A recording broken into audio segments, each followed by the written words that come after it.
मोठी बातमी समोर येते। नवी मुंबईतील JNPT मध्ये भीषण आग लागलेली आहे। JWR लॉजिस्टिक पार्क मध्ये ही आग लागली आहे। कंटेनर यार्ड मधील शेडला आग लागल्याची प्राथमिक माहिती मिळते। अग्निशमन दलाच्या गाड्या घटनास्थळी दाखल झालेल्या आहेत। आगीवर नियंत्रण मिळवण्याचं काम सुरू आहे। मात्र आजूबाजूला अनेक कंटेनर असल्याने त्या कंटेनर्सला देखील आग लागण्याची शक्यता आहे।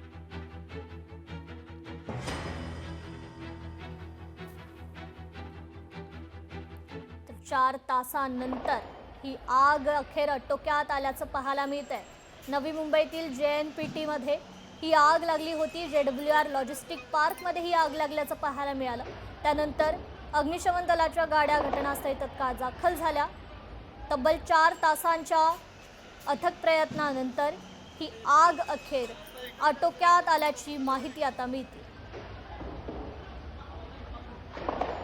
आगीची ही भयावह दृश्य JWR लॉजिस्टिक पार्क मध्ये ही आग लागली होती। 4 तासानंतर आग आटोक्यात आणण्यात अग्निशमन दलाला यश आलेलं आहे।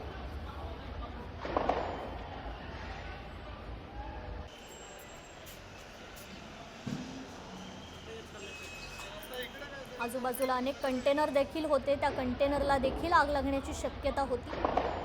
मात्र 4 तासाच्या प्रयत्नानंतर अग्निशमन दलानं ही आग विझवलेली आहे। नवी मुंबईतील JNPT परिसरातील ही दृश्य। या ठिकाणी JWR पडघर येथे जवळपास 2:45 वाजता आग लागल्याचा कॉल मिळाला आम्हाला।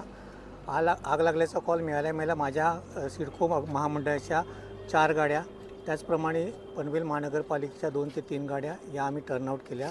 आगीचं स्वरूप बऱ्यापैकी मोठं होतं आणि इथे आल्या आग बऱ्यापैकी आम्ही कंट्रोल केलेली। जे हजार्डस आणि नॉन हजार्डस असा 2 एरिया आहेत ते वेअरहाऊसचे। तर नॉन हजार्डस एरियामध्ये कुठल्याही प्रकारे आगीचं स्वरूप काही नाही आहे। आपण जवळपास 2/3 एरिया हा आपण वाचवलेला आहे आणि जे हजार्डस एरिया आहे त्या ठिकाणी आपले फायर फायटिंग चालू आहेत। केमिकल्स असल्यामुळे थोडासा वेळ लागतो आणि हे जे मध्ये ड्रम सुटतात त्यामुळे आगीच्या जे मूळ स्थान आहे जे तिथे जाण्याला आपल्याला कठीणाई येत आहे। पण आग बऱ्यापैकी कंट्रोलमध्ये आणि ही पसरणारी नाही आहे। या संदर्भात अधिक अपडेट घेऊयात आपल्या नवी मुंबईच्या प्रतिनिधी आकांक्षा देशमुख यांच्याकडून। आकांक्षा, नेमकं काय घडलं होतं? या आगीचं कारण अद्याप स्पष्ट झालंय का? नक्कीच JNPT बंदर परिसरातील JWR गोदामाला भीषण आग लागली होती। सुमारे 3 वाजताच्या सुमारास ही आग लागली होती। तब्बल 4 तासानंतर ही भयंकर आग ही आटोक्यात आणण्यात अग्निशमन दलाला यश आलेलं आहे। पाहायला गेलं तर गव्हाण फाटा येथील मालाची हाताळणी करणारे जे गोदाम आहे तिथे ही दुपारी आग लागली होती। अद्याप जर पाहायला गेलं तर आग आटोक्यात जरी असली तरी आगीचे कारण आहे ते अद्याप अस्पष्ट आहे।